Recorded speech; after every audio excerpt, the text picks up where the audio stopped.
Madali na lang daw ngayon maging kamukha ng idol mo. Yan ay sa pamamagitan ng bagong pakulo sa social media. In na in nga ang makeup transformation na yan. Kung paano, panoorin sa report na ito. Ang mukhang ito, naging Daniel Padilla?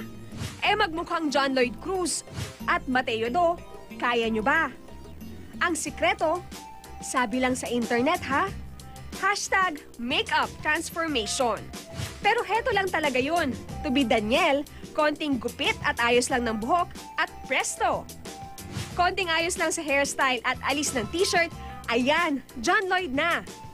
At suklay-suklay nga lang, kamukha mo ng bida ng My Love from the Star. Pati nga celebrities gusto maging kamukha ng iba. Si Rico Blanco, nagdagdag bigote at naging si Borat na.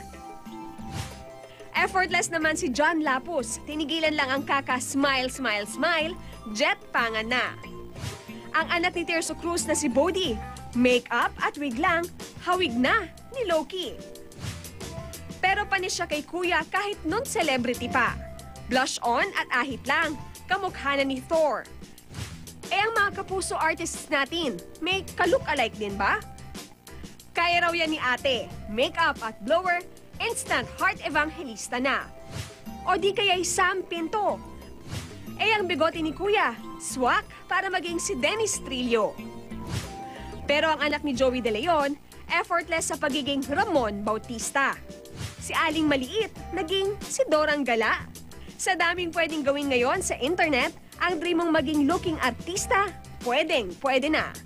Victoria Tulad, GMA News.